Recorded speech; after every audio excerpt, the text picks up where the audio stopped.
everybody. Welcome again to another episode of Disability Landscape. I'm here with my co-host, Mark Knutson. I'm Charlie Brose. Mark, tell them who we have today. Yeah, I'm really looking forward to talking to our next guest. This is someone Charlie and I have met previously, and by day he works as a disability coordinator for students at a local college here in the Twin Cities, and by night he enjoys getting out there doing some theater work and that. So welcome to the show, Matt Axelson. Welcome, Matt. Hi, thanks for having me. Good to see you, Matt. So, by day, as Mark says, you have a lovely day job working with disabled students at a local university, and that's always got to be fun and challenging. And then you get to go home in the evening, and you used to blow off some steam at a local improv troupe. Tell us how you kind of got involved in that. Sorry, of course we have a little audio challenge right there. What was the question there at the end? Well, how did you get involved in doing the improv? We met at the huge theater. Oh, that's a great question. That kind of fun stuff. How did you get involved with that? Yeah, well, actually it was through my work, more or less. I have some coworkers who are also improvisers. One had invited me out to a show at Huge Theater in Minneapolis to see just what they did. I was like, all right, I'm gonna go support one of my coworkers in the theater. And once I got there, it was the first time I'd seen long form improv, which is a little bit different from short form, which would be more like, whose line is it anyway? Yeah. Long form tells more stories, involves more characters, and less, I'd say, one-liners and more, of that unscripted storytelling. And so I checked out the show, and after the first time, I actually did not believe her that they had made all of that up. And so I came back 2 more times to see that same show just to see how that would work out. And I was like, all right, you're going to need to let me see the script and what kind of revisions you do and that sort of process. So she actually invited me to join. Huge Theater has classes all the way up from 101 to 401. And so I recommended that I check out the class, see how that works out. And I did. And so 101 started with that, building skills, getting uncomfortable. As adults, we're just taught generally to hold it together. I'd say where improv allowed for that space to be able to get silly, get a little weird in that space, and explore characters, different parts of our voice, different parts of our attitudes in general and characters. So it was a great opportunity, really enjoyed that, and have been doing that now for about 5 years. Wow. Now, before you got involved with the huge theater and improv, did you have any interest beforehand or any type of theater work, or when you went to the huge and started doing it, was that your first indoctrination into the theater life? That's a good question. So I would say just from a young age, I've had a bit of a performance leaning. So started off singing. I was a choir boy through and through. And then as soon as we got to do theater in school, I was there from the beginning, of course, playing anything from a leprechaun to the sun and everything in between. I was in musicals in high school and then graduated, did some community theater as well as in college. I was part of a group that toured the Midwest and East Coast over the course of the summer, and had a great time doing that. 8 people in a van traveling, doing shows multiple times a week. And wow. Yeah.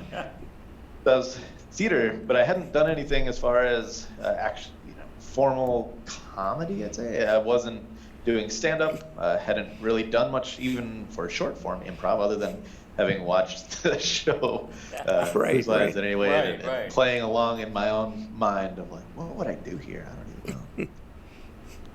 So it's often said that comedy is harder to do than drama. And so when you kind of switch gears in doing improv, where does that take you? I mean, do you have to tap into something different, or can you use tools you've had before?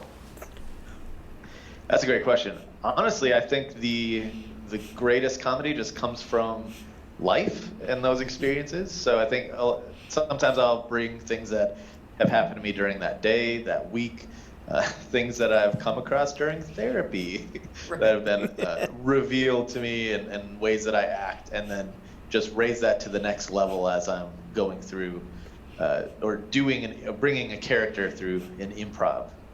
We'll give them some of those attributes, either what I've done or taking on the role of someone else. Sometimes it's just gaining perspective on why would somebody do this or act this way.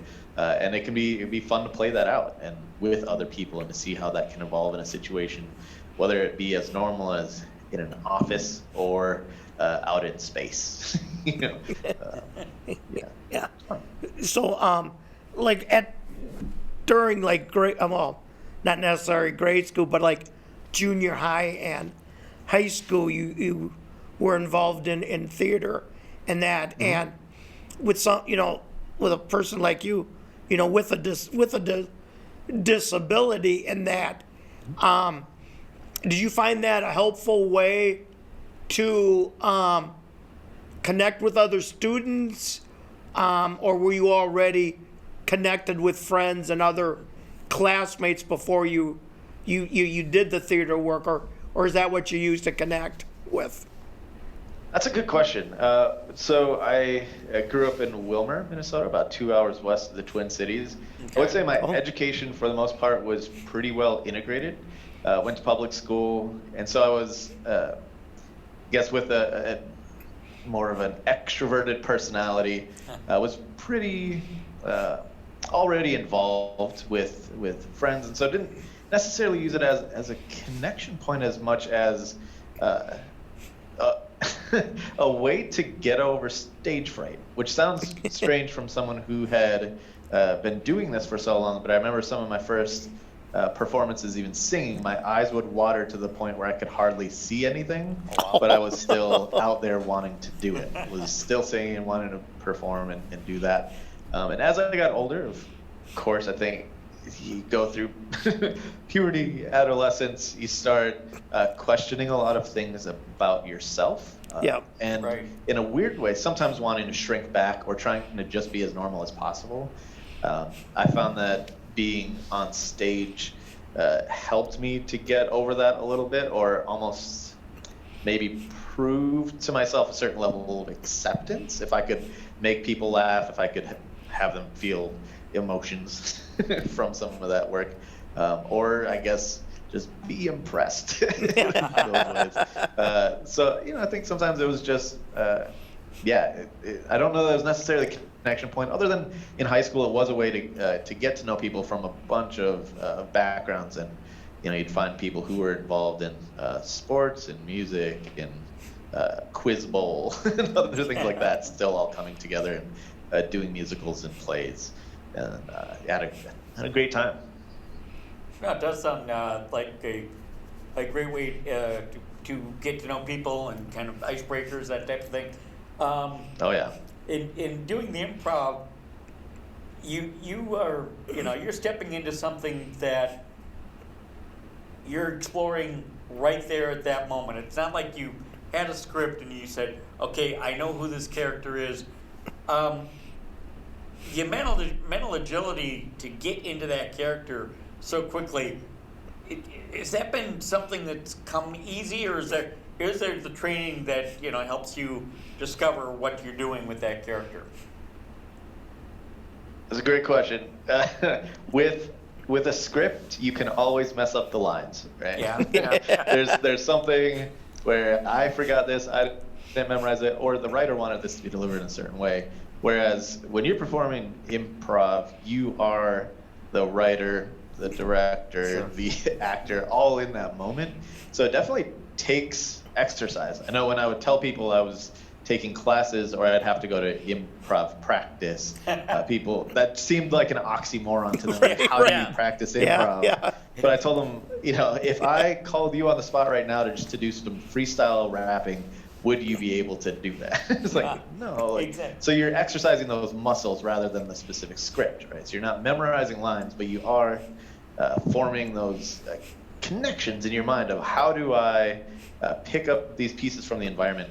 I've never done, say, like a one-man show in improv. It's always been collaborating with people. So picking up what they are trying to communicate, listening, being with them. And honestly, it's a practice of presence that I've really enjoyed, where it's like, how do I be here right now listening to what they say instead of trying to plan too far ahead and dictate where it goes. I'm here with this person and we're creating together. And I think that's the aspect of it that I really enjoy. And you're reacting a lot to your other characters on stage in a way that, very unexpected, because it's like, you just said, what? I have to react to that.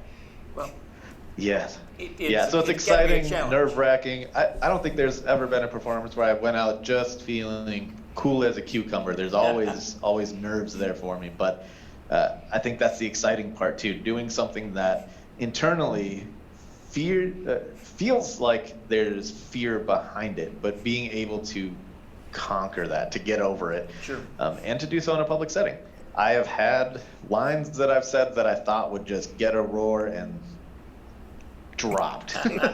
No one laughed, nothing happened. And then other things where I don't necessarily think I'm there to deliver comedy. I'm just saying something, but because it's real, it resonates. Or sure.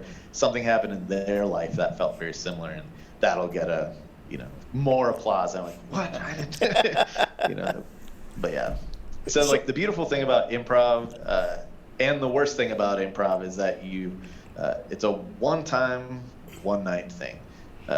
So it's forgotten immediately. It's remembered. I don't know.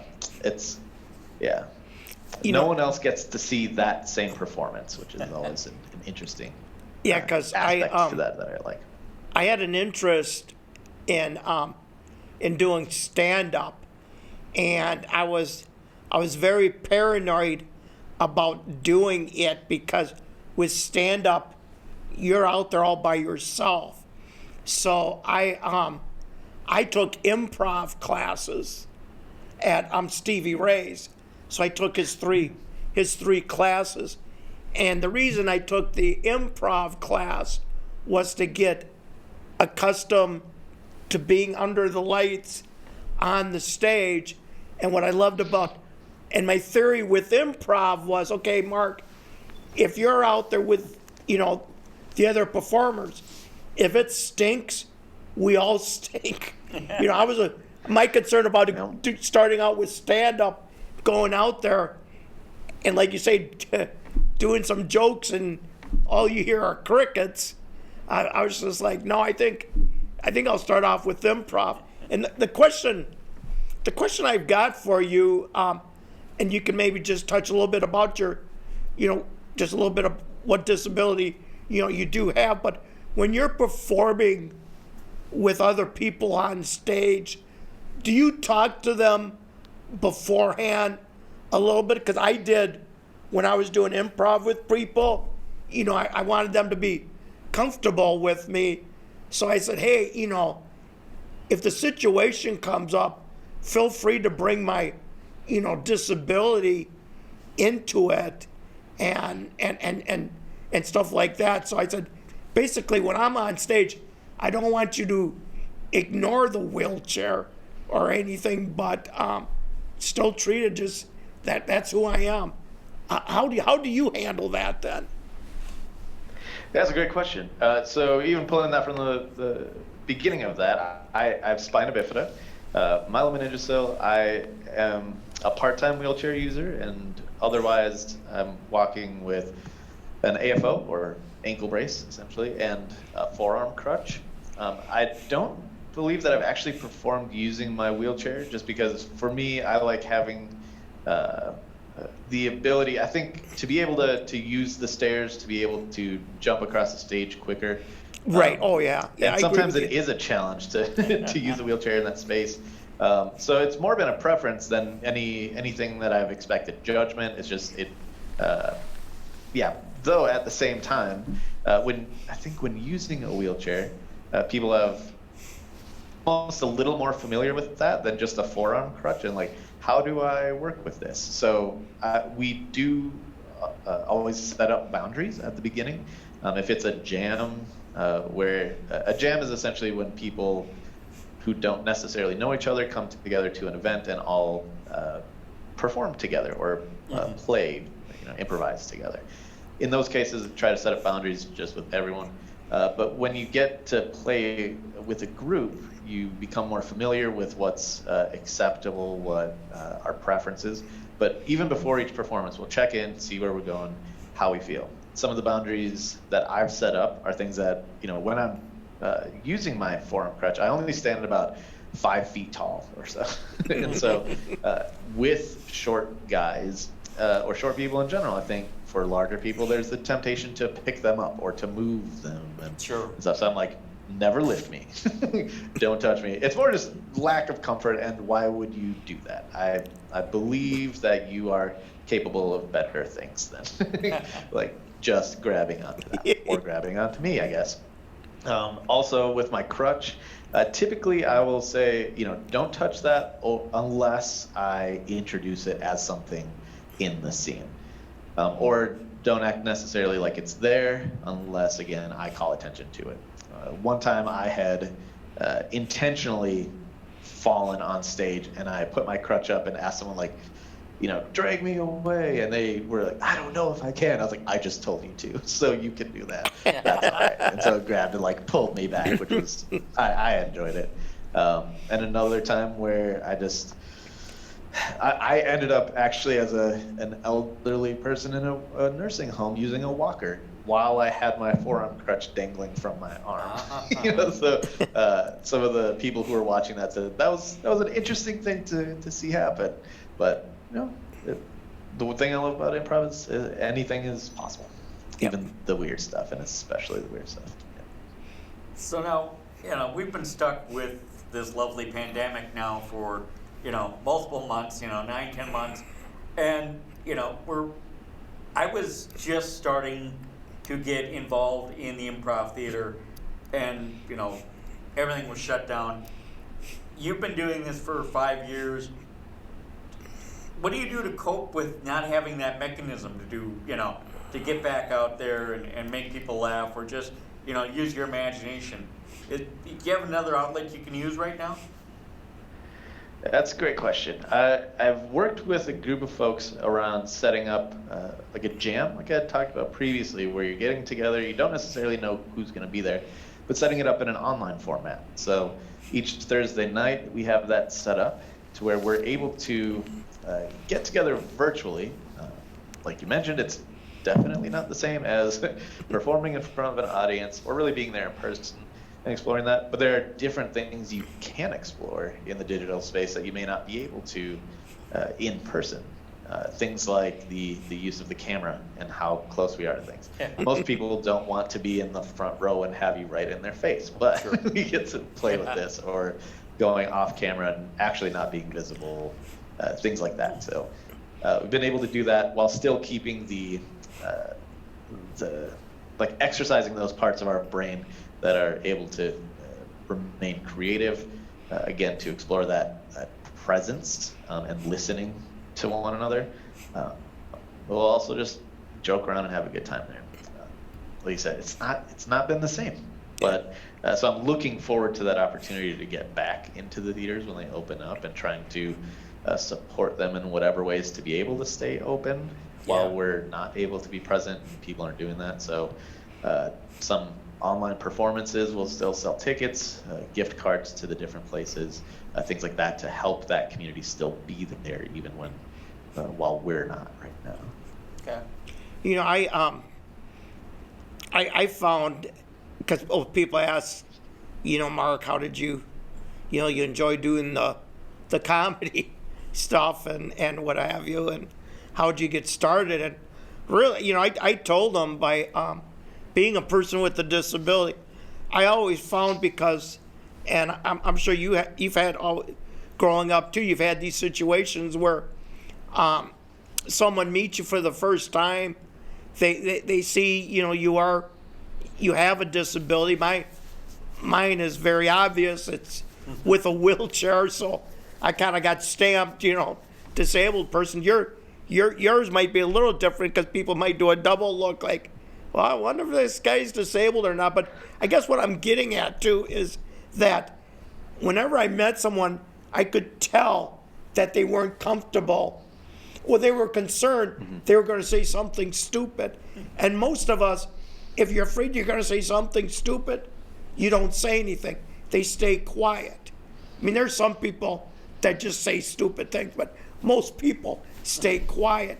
So I always found, and even now when I meet someone and I can sense they're staying quiet because they're not sure what to say, I try to interact some humor or interject something because it kind of like bursts a bubble, and that person you're talking to is like, oh wow, I guess this is a person. It's just a strange thing, isn't it? I would assume you've gone through this plenty of times. Absolutely. Humor, I think, has a way of disarming people and the assumptions that they have. Similar to you, I think mine's pretty visible as a disability. So I think there's naturally, because of the ableism in our society and the internalized ableism that we've taken on about what that means about people, and then other folks reacting poorly at times, that everyone is so careful and tiptoeing around what they're saying, which I think it's good to be cognizant of that, but I think it gets to the point where, like you said, people just shut down and they don't know how to interact because disabled folks or people with disabilities have been so othered. So yeah, I've, similar to you, used humor as a way of breaking those walls down, of letting people know we can still connect. You might have presumptions about me and what I'm able to bring to the table, and I hope to challenge that in every way. Even about what the term disabled means, or using that about myself. I'll make jokes about that. I'll say things and do things that sometimes make people feel uncomfortable, but as a way of releasing some of that steam. One example, during a show, I threw my crutch down on the stage, and I could tell the audience was like, should I go up there and help him? I don't know what to do here. Is anyone gonna help him? His crutch is down. Obviously, I was like, I wouldn't have done that if I wasn't able to get to it, or unless I was just gonna put someone on the spot and make them go get it for me. So yeah, I'll joke about myself. I definitely carry that level of self-deprecation to downplay myself. But to a certain extent, I'm also trying to get over that. I think that can sometimes be, I'm sure I would say, is like an easy form of humor that lowers myself in my status, where I feel like I'm already pretty low in a lot of people's eyes. So I'm gonna take those high status characters. I once, from a friend who I'm sure didn't have much intention in doing so, but sometimes when you're playing and you're performing improv, you get to name other characters at times, right? So, sure. Like, rather than your actual name, you're giving them a character name or something. And someone had given me Quasimodo, and I was like, oh, they just went for that low-hanging fruit there, didn't they? That like, oh, Matt has to find a bit of it. And it was probably subconscious. They just weren't going, to the next level or something like that. But the primary tenets of improv, and a lot of people make fun of it and understand it, but is yes and, right? So I was named Quasimodo. I couldn't say, or I guess I could have said, but I chose not to say, no, that's not my name. I took it on and took the character on, but I used that character to raise that status and to say, Frankenstein has been just taking all the credit. I've been doing the work behind the scenes. I should be getting the prizes. I should be getting books written about me, and no one pays attention. So I raised my status, even though I was given maybe a lower status character or name. And I think that's actually helped me in my personal life too. That I don't have to take on what people have given me. I can raise that. Raise their expectations of what should be expected of me, or what they should think about me and other disabled folks. It's taking the disability that they see on the surface and showing them that it's much deeper than what they're seeing. Exactly. So, Exactly. Matt, this has been a great conversation with you. We're all looking forward to the huge theater to reopen. Now that vaccine's out there, maybe by June or July we'll be back in the theater and sweating a little stuff as we're trying to make people laugh. So, Mark. Exactly. Yeah, so I want to thank you, Matt, and for Charlie Brose, this is Mark Knutson for Disability Landscape.